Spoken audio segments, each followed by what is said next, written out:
A primeira parte da aula sobre emagrecimento, ela vai acontecer direcionada aos mecanismos que você precisa entender para poder entender a cascata de reações que vai acontecer no emagrecimento. E aqui no quadro eu quis enfatizar alguns processos e os principais processos que realmente devem acontecer e que o profissional de educação física deve se preocupar em promover no seu cliente, no seu aluno, independente de onde ele atue, e o seu aluno para ter uma base sobre o que é que vai acontecer no organismo dele. Então, a gente precisa fazer acontecer no emagrecimento basicamente duas coisas, que é reduzir a lipogênese, ou seja, a gente precisa reduzir a síntese de gordura, a síntese daquele excesso que a gente come e acaba indo para o tecido adiposo. Nós precisamos reduzir isso. Agora, como que a gente reduz isso? Não é tão simples como dizer assim, é só entrar em déficit calórico. Não é bem por aí. Existem mecanismos para que isso venha a acontecer, e um desses mecanismos é a diminuição da ação das enzimas que promovem a lipogênese. Eu tenho um vídeo no IGTV explicando isso mais detalhadamente, por exemplo, que é a enzima ACC, ou acetil-4-carboxilase, a sintetizadora de ácidos graxos e a GFAT.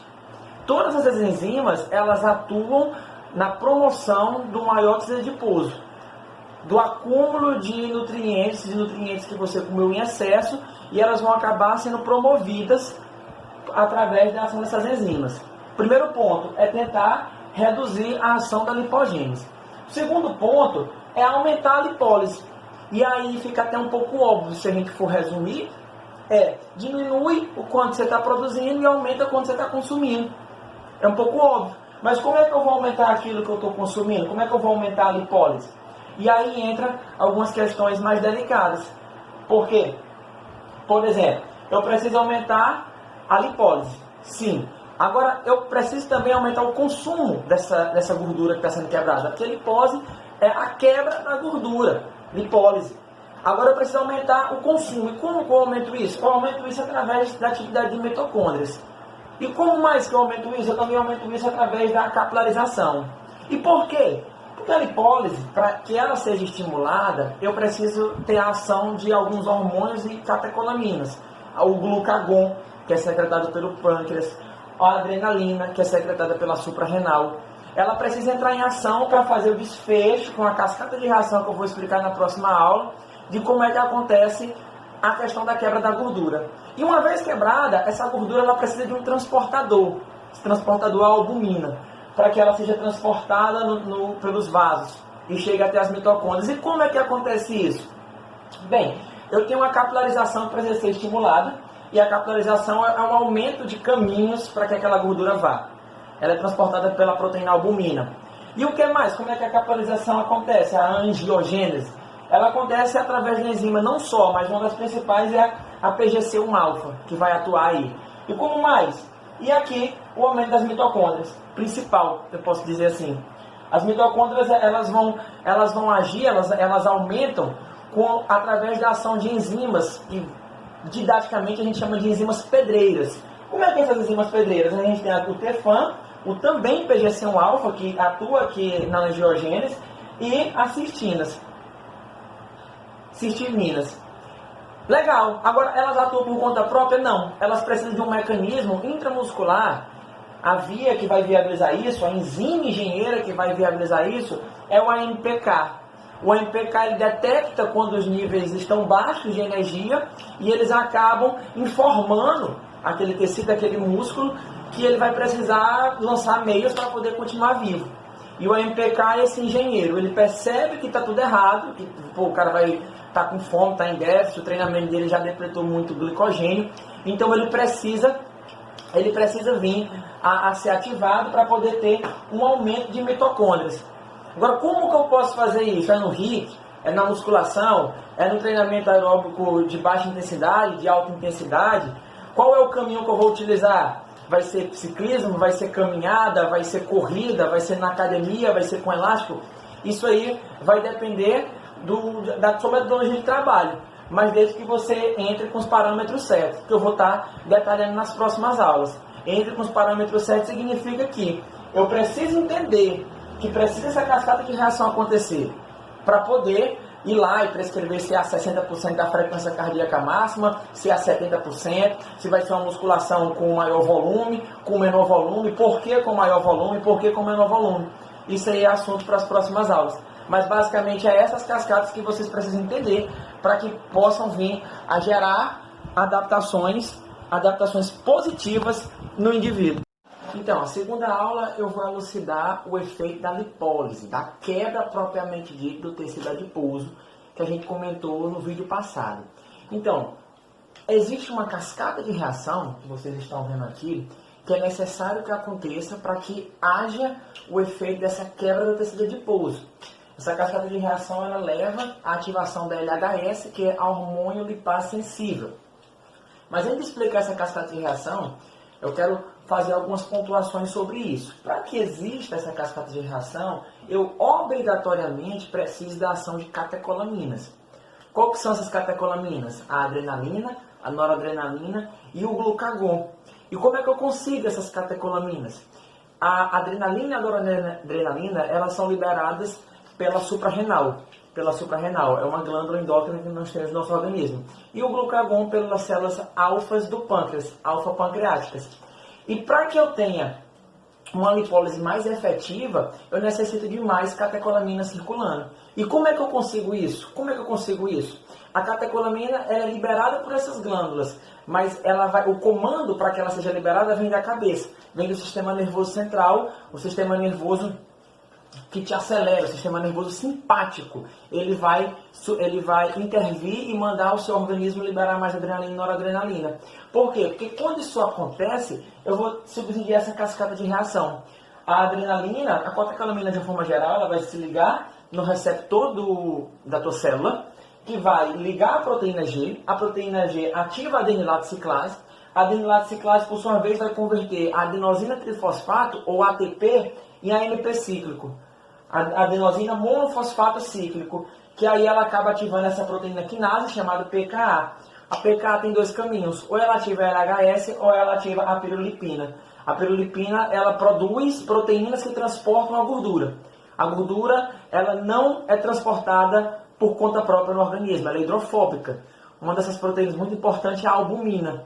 A pirolipina, ela age na promoção dessas proteínas que transportam a gordura. E a LHS, ela tem a função de pegar o teu triglicerídeo, que é uma molécula de glicerol junto com 3 ácidos graxos, ela quebra, esse glicerol vai para o fígado formar a gliconeogênese e esses triglicerídeos precisam ser transportados no organismo e ser oxidados. E como é que eu faço isso? Quando eu tenho maior distribuição, quando eu tenho a maior adrenalina e noradrenalina circulando. E como é que eu faço isso durante o exercício? Durante o exercício eu consigo fazer isso em estímulos mais fortes. Mas é aeróbico, é HIIT, é musculação, eu não sei. Mas concorda comigo que quando tem um estímulo mais forte, o coração dispara? Muito pela ação das catecolaminas, que são liberadas. E se teu coração dispara, é sinal de que tem mais adrenalina no teu organismo. Então tu precisa de um estímulo mais forte.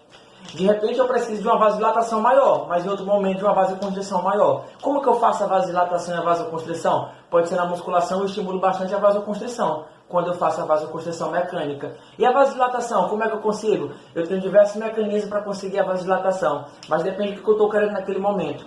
O que de certo se sabe é que exercício de baixo estímulo, de estímulo muito baixo, que não esteja ali no submáximo ou máximo, ele tem uma ação hipo. Ou seja, ele não tem uma ação tão grande na liberação dessas catecolaminas. Aí você vê o cara lá na academia treinando, por exemplo, o cara está aqui fazendo rosca direto com sono, o estímulo está baixo. O estímulo está baixo, ele não está acordado, não tem tanta adrenalina, ele está com o sistema nervoso central, a parte para mais ativa do que o sistema nervoso parasimpático. Está atuando mais do que o nervoso simpático. Eu preciso do sistema nervoso simpático atuante. Eu tenho aí algumas ferramentas que talvez vão querer te vender, que é os termogênicos. Mas eu preciso lembrar que os termogênicos, os bons, eles são proibidos no Brasil, porque ele tem efeitos colaterais que a Anvisa não achou interessante permitir a venda. Ele tem efeitos colaterais muito maiores do que o benefício que ele traz. Então não é permitido. Os bons, que vai agir aumentando, vai aumentar as catecolaminas em descanso.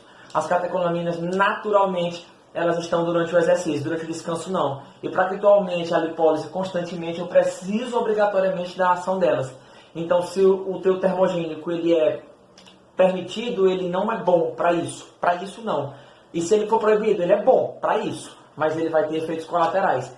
Então, basicamente, eu posso categorizar aqui. O sistema nervoso simpático ele tem importância crucial na ação desses mecanismos, porque ele vai acabar atuando, estimulando, ou pela adrenal, ou pela glândula alfa do pâncreas, a liberação de catecolaminas, que vai se ligar em um receptor de membrana, que vai ativar a proteína PKA, e a PKA ela vai ativar ou pirulipinas ou LHS.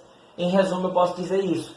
E quando é que eu tenho um sistema nervoso simpático atuando? Durante o exercício. E durante o descanso? Durante o descanso eu não tenho. Então eu tenho uma menor liberação de catecolaminas, então eu tenho uma menor quebra efetiva de gordura, porque eu tenho a ação reduzida desse sistema. Então, a gente já falou sobre os processos, o que é que vai levar à lipólise, como é que você precisa ter uma base para poder diminuir a lipogênese, e finalmente a gente chega na parte da AMPK, e aí a gente coloca uma coroa em cima da AMPK, ela sendo a rainha, e o PGC1-alfa que ela vai ativar, que é o grande responsável direto, né? Afinal de contas, a AMPK é um dos caminhos que vai levar à ativação do PGC1-alfa. E o que é que eles vão fazer? Assim, a gente tem a AMPK como a responsável por produzir a biogênese mitocondrial, por exemplo, através das enzimas operárias que a gente já comentou em outra oportunidade, ou as enzimas pedreiras, que é a TFAM e principalmente a PGC1-alfa, que está aqui, ó. Ela liga essas enzimas, e essas enzimas elas vão ser as responsáveis por pegar a mitocôndria e aumentar a mitocôndria, aumentar a capacidade da mitocôndria de oxidar gordura. Então, por isso, ela é de fundamental importância para o processo de emagrecimento. Além de que, graças ao MPK, que ele trabalha como um sinalizador dentro do teu músculo, que você vai ter ali uma captação de glicose, né? Você tem a captação de glicose, mas você também tem o aumento da oxidação de ácidos graxos. Porque quando ele perceber que ele está ficando sem nutrientes, a gente vai comentar isso daqui a pouco, ele vai começar a subsidiar meios e veículos para que ele tenha a reserva. E a reserva é o tecido adiposo, são os ácidos graxos que ali estavam, e ele vai querer agora se nutrir deles, porque ele percebe na captação de glicose constante que ele vai precisar de mais nutrientes, e de nutrientes que tenham até uma quilocaloria maior. Porque, por exemplo, uma molécula de glicose tem 4 quilocalorias, uma de gordura tem 9. Então ele começa a querer lançar a mão de oxidar essas gorduras através do processo que é aumentando, estimulando o aumento de mitocôndrias dentro do citosol. Agora, como que eu vou fazer isso? Aumentar o MPK? Já direcionando na prática, dentro da aplicabilidade. Tem dois veículos básicos para que eu aumente o MPK, que é aumentando a liberação de cálcio no organismo, e a gente aumenta a liberação de cálcio no estímulo neuromuscular, onde o potencial de ação vai descarregar na fenda sináptica, e eu vou ter um maior número de cálcio. Quanto mais tempo eu tiver esse estímulo, mais cálcio eu vou ter. Ou então, se eu tiver um estímulo muito forte, se eu fizer uma sobrecarga muito grande, eu também vou ter uma grande descarga de cálcio no retículo sarcoplasmático. E aí entra, você pode também fazer contínuo, caso fazer um endurance, uma bicicleta, uma corrida, dentro da intensidade certa que você vai ter, por mais tempo, aquele cálcio ali. Ou tem uma liberação grande, porque aquele cálcio ele volta para o seu retículo, mas tem uma liberação abrupta de cálcio, e onde eu posso, na musculação, onde eu vou inclusive ativar, e porque o cálcio é tão importante, o cálcio ativa, por exemplo, a calcineurina. A calcineurina, ela é uma das responsáveis por pegar a fibra do tipo, geralmente, 2A, fibra de contração intermediária, e transformar em fibra de contração lenta, do tipo 1A, fibra com maior capacidade oxidativa. Então isso também favorece eu ter um maior controle metabólico mesmo em repouso. Então o cálcio é importante para isso, ativa a calcineurina, a calcineurina é importante para manter também a questão dos níveis de fibra do tipo 1A maiores. E o que é que mais que para ativar MPK? A depressão de glicogênio. A gente comentou a respeito da glicose que ele é um sensor energético. Quando eu diminuo a depressão de glicogênio, eu vou ter naturalmente a MPK mais ativa. E como que eu diminuo a depressão de glicogênio? Em treinamentos, geralmente, vou aqui usar o exemplo da musculação, treinamentos com 20, 25 repetições a uma zona de 50 a 60% do RM. É o famoso a queimação. Aquela queimação contínua a um longo período de tempo, e dependendo do grupo muscular que eu estou ativando ela vai acabar atuando, estimulando o MPK e o MPK estimulando naturalmente o PGC1-alfa, fazendo a conversão de boa parte das fibras intermediárias para fibras de contração lenta, estimulando que essas fibras tenham mais mitocôndria, tenham mais capilares, e assim eu possa promover o efeito de emagrecimento por mais tempo. Um efeito de emagrecimento que não necessariamente, mesmo depois do programa de exercício, se a pessoa parar, depois de 6, 7 meses, ele vai continuar colhendo os frutos, porque ele teve uma resposta fisiológica uma resposta fisiológica organizada e uma resposta fisiológica na qual ele vai colher os frutos por mais tempo. E aí entra novamente a importância da periodização de treinamento, independente do grupo que você faça. Quando a gente fala treinamento, às vezes a gente exclui os escolares disso. Mas se eu não organizar meu treino para que eu consiga fazer meu aluno conseguir fazer isso, eu vou perder uma janela importante nele, que pode mudar a vida dele. E é por isso que é importante você saber o básico da fisiologia humana, para que eu consiga identificar e consiga saber por que ele vai fazer mais repetições, menos repetições, vai passar mais tempo, menos tempo dentro de um exercício, vai fazer uma intensidade maior ou menor.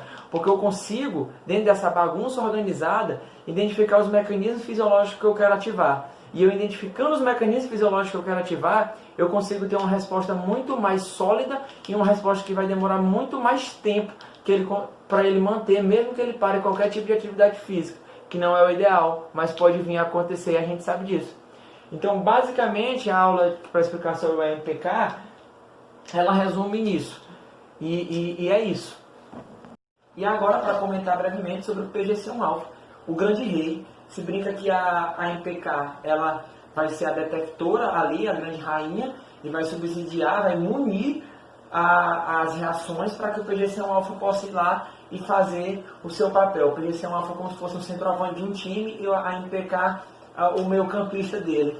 Como assim? Porque é graças ao PGC1-alfa que a gente vai ter realmente a efetiva troca que a gente comenta, que tem a calcineurina, ela é estimulada pela liberação de cálcio e ela é uma das responsáveis pela ativação no PGC1-alfa da troca de fibra do tipo intermediária ou do tipo rápida para fibra do tipo lenta, que são fibras mais oxidativas. Outra função importante, a MPK, por exemplo, quando ela é aumentada, ela é um sensor energético no nosso organismo, ela ativa o PGC1-alfa para ele efetivamente efetuar a biogênese mitocondrial.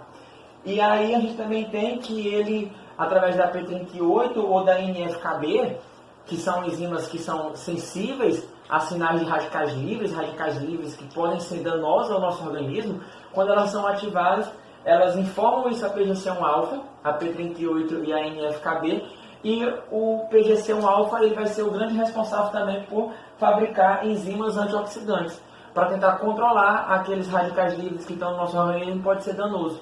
No final das contas, todo mundo está trabalhando para informar, para munir o PGC1-alfa, onde ele vai ser o grande responsável por aumentar a capilarização, ele também trabalha na capilarização, ele vai também aumentar a gênese mitocondrial, ou seja, o número, e também a relação de maior número de enzimas antioxidantes, que vai proteger o seu organismo.